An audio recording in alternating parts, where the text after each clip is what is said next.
Is it possible to gain 1 million Mora at Adventure Rank 1? A question on my mind ever since I was touching the forest on a random Sunday afternoon. In this video, I'll answer this question by creating a brand new Genshin Impact account and see how long it takes to get 1 million Mora. Before we get into the challenge, we need to establish a few rules. 1.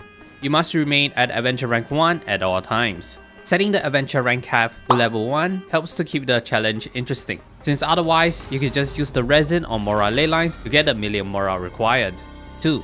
You can perform any in-game actions as long as it does not break Rule 1. As long as we remain at Adventure Rank 1, I can do whatever is possible within the game's limitation to obtain the million Mora required. 3. You have 24 hours to complete the challenge.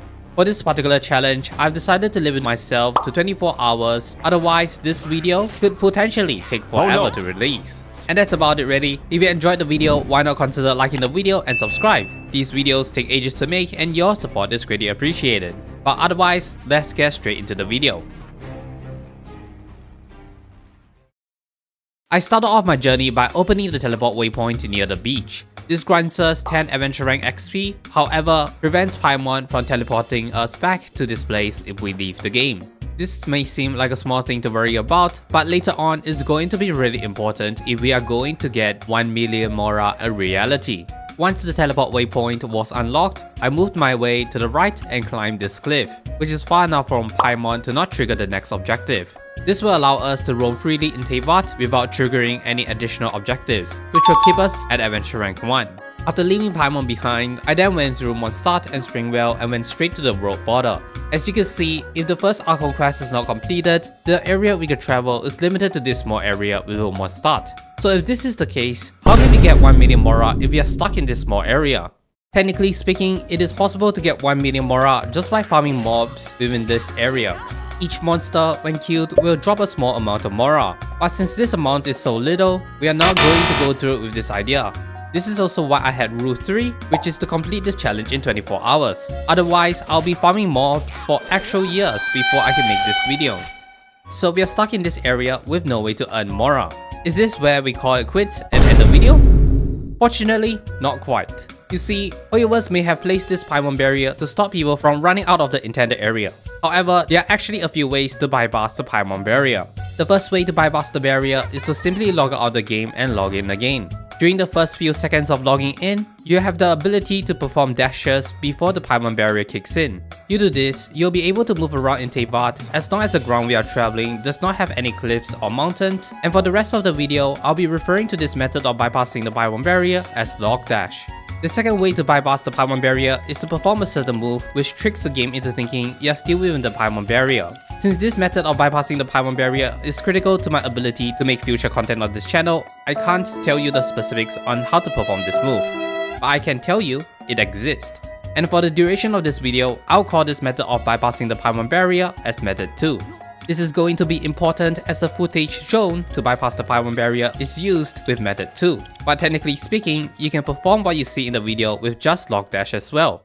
So now with log dash and Method 2 introduced, I can now roam around in Teyvat with minimal issues.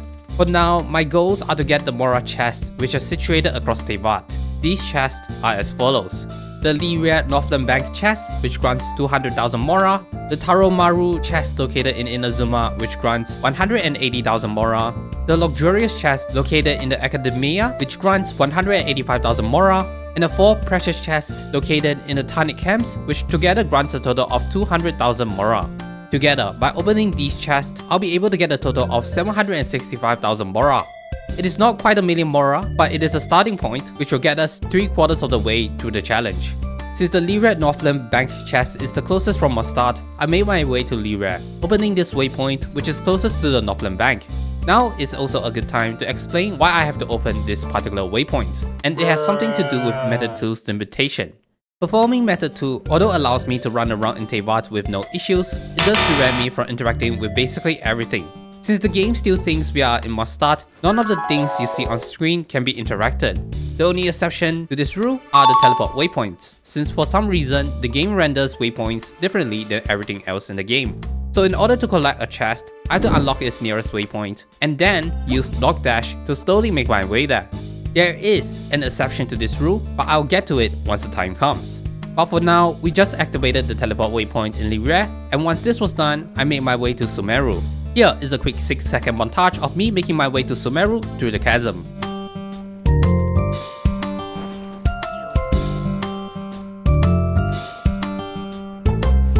After reaching Sumeru, I activated this teleport waypoint and this Wave Rider waypoint and summoned the Wave Rider, which for some reason classifies as a waypoint I was able to activate. Once activated, I used the Wave Rider to travel to Inazuma. Now you may be thinking, you can't do that. You're going to hit the Paimon barrier.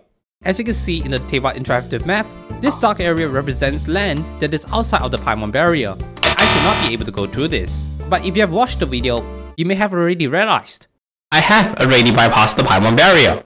And since the Paimon barrier has been bypassed, there's no second Paimon barrier to bypass. And as such, I was able to simply use the Wave Rider, go out of bounds, and go through the storm barrier in order to reach the Inazuma. Which means all I needed to do was to actually make my way there. After 10 minutes of mindless Wave Rider surfing through an ocean, I'm now in Inazuma. I ejected from the Wave Rider and made my way to Inazuma City, which I subsequently activated this waypoint. Got myself directly in front of Komore Tea House, left the game, and rejoined before the Paimon barrier kicks in.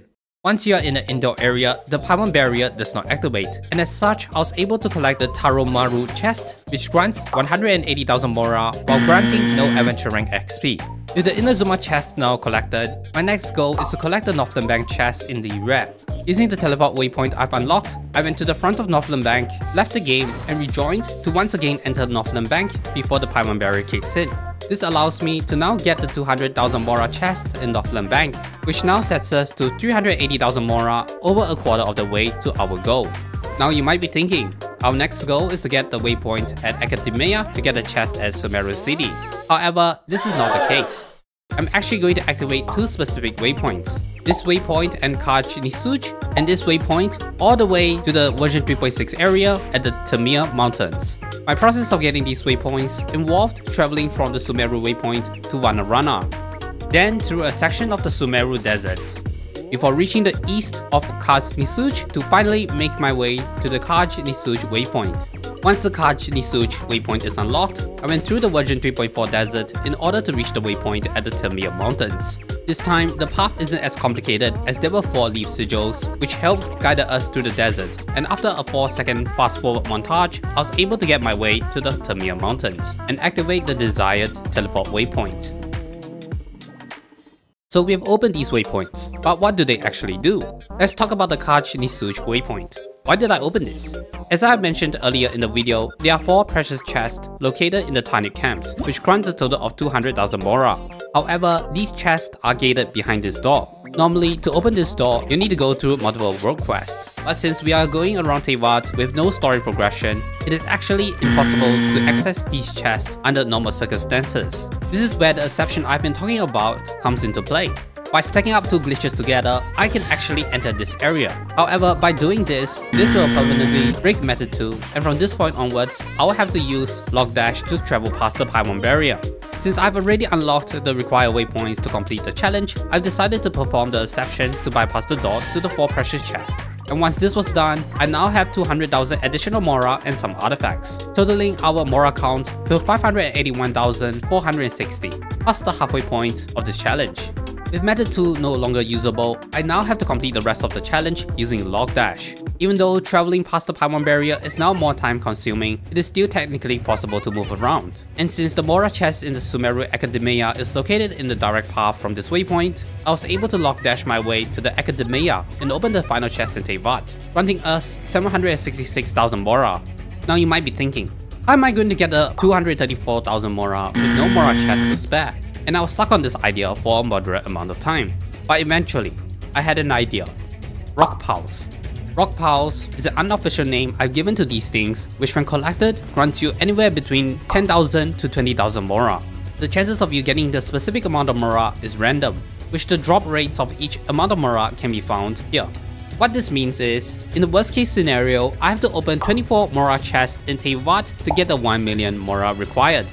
With the goal now clear, the first place I went was to the teleport waypoint near the Tamiya Mountains.